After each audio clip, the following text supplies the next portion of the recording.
Menurut lo, apa sih kunci kesuksesan yang paling utama? Apakah itu kerja keras? Ataukah bakat? Atau ternyata privilege? Atau malah kekayaan orang tua? Dan circle yang bisa bikin kita jauh lebih sukses daripada orang lain? Itu semua yang kalian mau kan? Jangan malu-malu. Dibandingkan usaha papaku, semua itu gak ada apa-apanya kok. Nah, selamat datang di Satu Insight. Di episode kali ini gue bakal ngebahas soal sesuatu yang menarik, yaitu tentang kerja keras kita gitu untuk mencapai kesuksesan. Yang bisa jadi nggak berguna gitu tanpa faktor-faktor ini. Yang jadi pertanyaan adalah, emang apa aja sih faktornya? Nah, stay tune di video ini sampai habis biar lo bisa dapat keseluruhan insight-nya.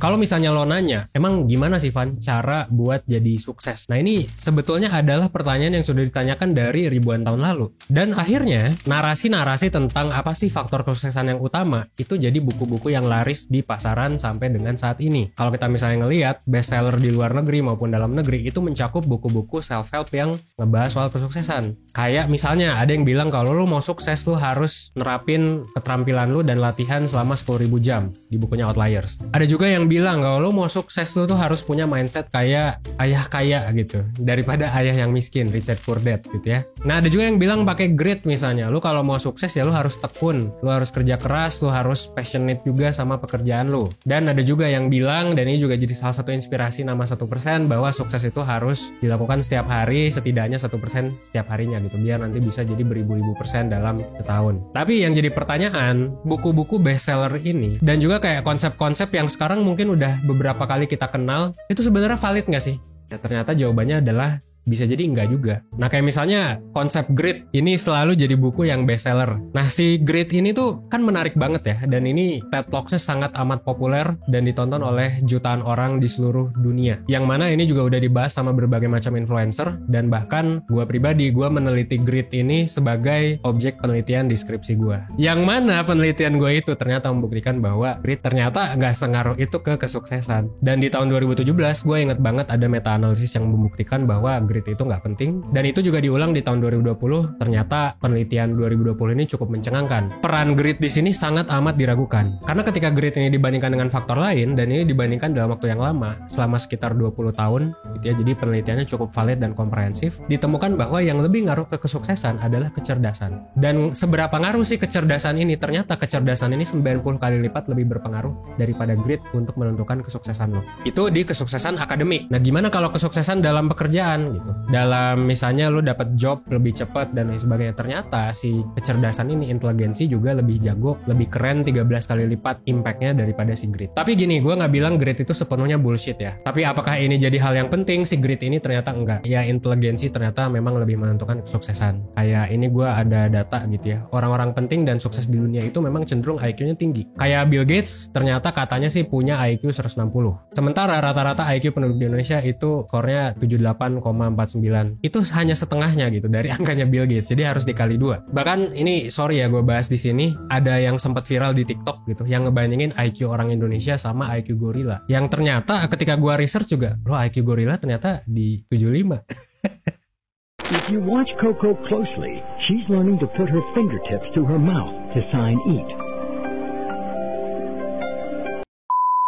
Ya jadi ya meskipun ngomongin IQ sebenarnya agak rumit ya, skornya juga bisa beda-beda tergantung alat ukur, itu bahasan di lain waktu lah ya. Gue ambil generalnya aja dulu. Dan mungkin kalau kita ngomongin IQ juga, Bill Gates tuh kan satu orang tuh, kenapa cuma dia doang yang sukses? Kenapa IQ 160 lain gak sukses? Jawabannya adalah karena memang IQ saja tidak cukup untuk menjamin kesuksesan. Tentu faktor-faktor kesuksesan itu sangatlah kompleks. Terus apa faktornya yang bikin Bill Gates satu orang ini di antara 30.000 orang di dunia yang punya IQ 160 ini? Apa sih yang membedakan dia dengan yang lain? Nah, makanya lu simak section selanjutnya gitu ya, nanti kita bahas di sana. Oke, sebelum kita bahas tentang faktor apa yang bisa berpengaruh kesuksesan, gue bakal ngasih tahu beberapa fakta yang menarik yang mungkin lo belum pernah tahu. Ternyata atlet hoki gitu ya, yang lahir di bulan Januari sampai dengan Maret itu 4 kali lebih sukses daripada atlet hoki yang lahir di bulan Oktober sampai dengan Desember. Dan orang yang punya nama belakang dengan huruf pertamanya adalah huruf alfabet yang awal-awal, itu lebih mungkin untuk punya jabatan yang lebih tinggi. Nah, terus ada juga fakta yang ketiga, jumlah CEO yang lahir di bulan Juni dan Juli itu jauh lebih sedikit dibandingkan dengan jumlah CEO yang lahir di bulan lainnya. Wanita dengan nama yang terdengar maskulin itu lebih sukses kalau mau berkarir dalam bidang hukum. Ini ada fakta terakhir juga, orang yang tinggal di negara maju itu memang cenderung punya pendapatan yang jauh lebih besar daripada orang yang tinggal di negara berkembang atau negara yang miskin. Nah, ini mungkin fakta yang ada yang udah tahu, ada juga yang mencengangkan mungkin ya. Tapi ini bukan masalah fun fact gak jelas gitu ya. Fakta ini menunjukkan bahwa ada faktor lain yang bekerja, yang mungkin di luar kontrol lu juga, yang ikut berkontribusi ke kesuksesan seseorang, tapi gak kelihatan.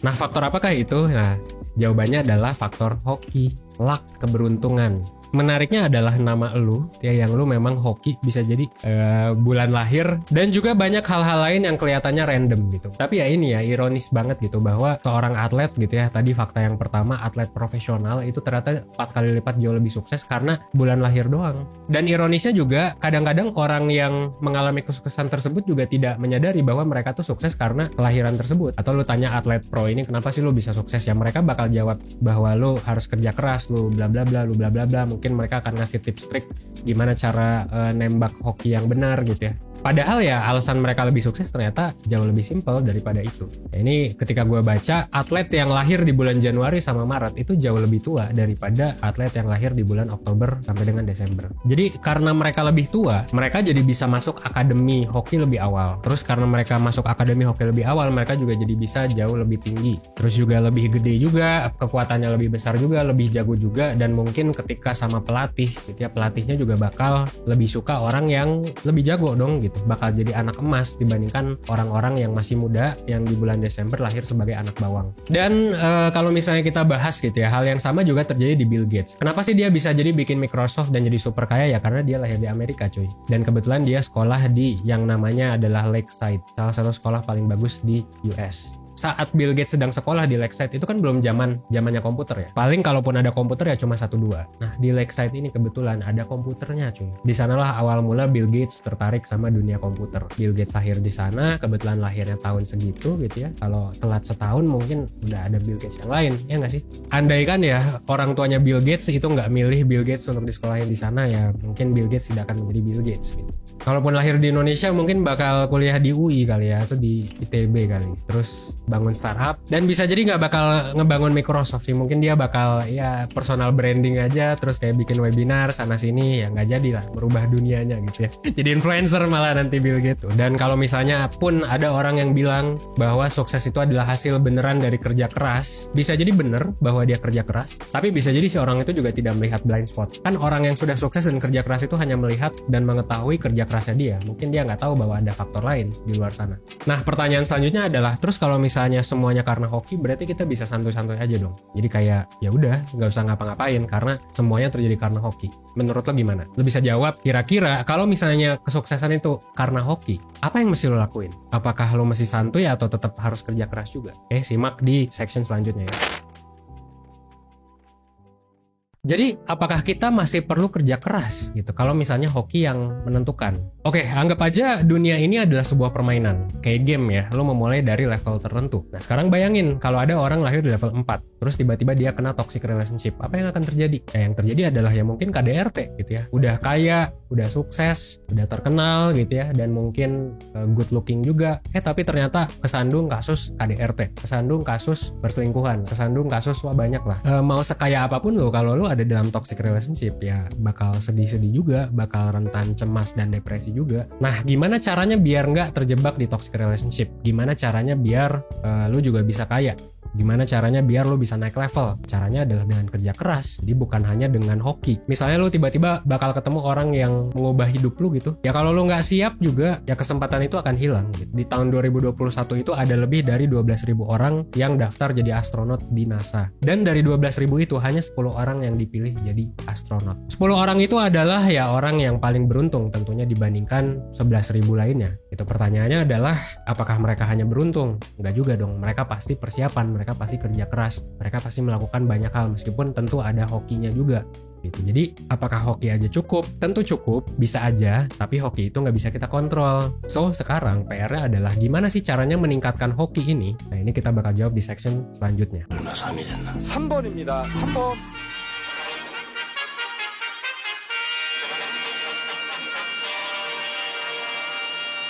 축하합니다. Gue bakal jelasin di sini beberapa hal yang secara riset itu bisa ningkatin chance lu untuk lu bisa lebih hoki. Mostly ini mengacu sama teori Big Five Personality. Ini adalah satu tes kepribadian yang kalau di 1% sih berbayar ya, tapi gue bakal jelasin dikit. Oke, yang pertama yang bisa ningkatin chance hoki lu adalah extraversion. Extraversion tuh apa sih? Bedanya sama extrovert tuh apa sih? Well, bisa dibilang mirip-mirip gitu ya. Cuman ini bukan extrovert yang di MBTI ya, tapi extraversion. Nah, extraversion itu kalau lu tes di extraversionnya ini tinggi, lu bakal cenderung lebih beruntung daripada yang nilai extraversionnya rendah. Kenapa? Karena pertama, orang yang extrovert cenderung lebih suka bertemu orang dan lebih suka berinteraksi dengan orang lain dibandingkan yang introvert. Dan orang yang extrovert dari Big Five ya, itu mereka cenderung lebih ramah juga, dan ini bisa ningkatin peluang-peluang mereka untuk ketemu dengan peluang-peluang baru dari orang-orang baru dibandingkan mereka yang memang yang gak sesuka itu untuk ketemu orang. Yang kedua adalah openness to experience. Ya, jadi orang-orang yang punya openness yang tinggi terhadap hal baru, pokoknya lu yang cenderung terbuka sama pengalaman baru, orang-orang yang kayak gini tuh nggak kaku gitu dan welcome sama tantangan dan juga prospek-prospek baru. Jadinya mereka juga akan cenderung nge-explore hal baru dan bahkan jauh lebih kreatif daripada orang-orang yang nggak open sama new experience. So semakin banyak lu open dengan new experience ya, tentu semakin besar keberuntungan lu, semakin besar chance-nya untuk lu mendapatkan suatu hal yang bisa bikin lu beruntung. Yang ketiga adalah skor neuroticism yang rendah. Neuroticism tuh apa, Van? Neuroticism adalah orang yang biasanya nggak neurotik ya, nggak gampang cemas, nggak gampang baper. Jadi kayak orang yang mungkin sangat amat kalem. Nah, orang kayak gini biasanya lebih beruntung karena mereka lebih santuy dalam menghadapi keadaan gitu ya. Dan kesantuyan ini bikin mereka cenderung lebih notice sama peluang-peluang baru yang ada di depan mereka daripada ketika mereka yang udah panik duluan. Nah, yang keempat adalah optimisme. Optimisme ini sebenarnya nggak ada dalam tes kepribadian Big Five tadi, tapi ini gue nemuin dalam riset yang menemukan bahwa orang-orang yang beruntung itu cenderung lebih optimis sama masa depan dan punya ekspektasi baik terhadap hal-hal yang mereka jalani. Bahkan ketika lagi apes pun gitu ya, ketika lagi mengalami hal buruk, orang-orang yang optimis ini tetap melihat sisi baik dari hal itu dan move on. Nah, itu tadi adalah 4 hal yang bisa meningkatkan chance hoki lo.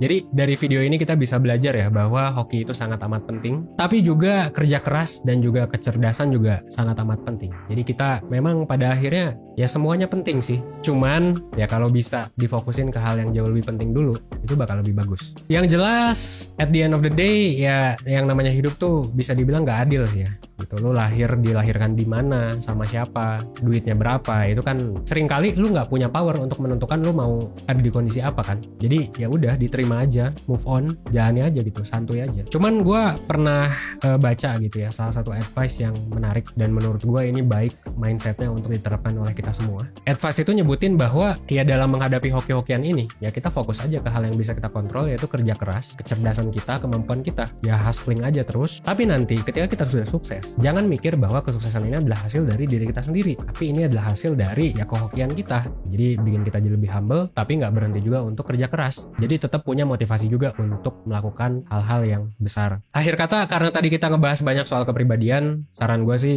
kalau misalnya lu memang ngerasa ya lagi mengalami quarter life crisis, lu lagi ngerasa sering gagal, lu lagi ngerasa wah banyak lah pokoknya ya yang berhubungan sama kesehatan mental lu, atau mungkin lu pengen tahu kepribadian lu apa, saran gue lu bisa ikut mentoring mulai dari 100.000 aja lu bisa dapat tes kepribadian, sekaligus tes kepribadiannya juga nanti bakal dianalisis sama mentor atau psikolog kita gitu. Jadi silakan daftar aja mentoring di 1%.net. Dan kalau saran gue sih kalau misalnya memang lu belum berminat buat yang berbayar, paling hati-hati aja sih ya sama psikotes online, termasuk juga psikotes 1% gitu ya, karena psikotes kita yang gratis jujur jarang banget kita maintenance gitu ya, bisa jadi bias entah dari keadaan lu atau dari psikotesnya. Jadi hati-hati aja ketika ngisi psikotes, terutama yang gratis. Akan lebih bagus bagus kalau psikotes itu diiringi dengan interpretasi dari profesional. Gitu sih, siapa tahu nanti ada yang nemu, oh skor gue tinggi terus gue pasti sukses. Nggak juga cuy gitu. Ingat, tes psikotes itu hanya salah satu cara untuk mengukur kepribadian. Ada banyak cara lainnya. Ini disclaimer aja di akhir sih, takutnya nanti ada yang ngira yang enggak gitu ya. Oke, mungkin sekian dari gue. Semoga dari video ini lu bisa menemukan kesuksesan dan juga faktor-faktor menuju sukses dan juga hoki ya. Gue Evan dari 1%. Well, thanks.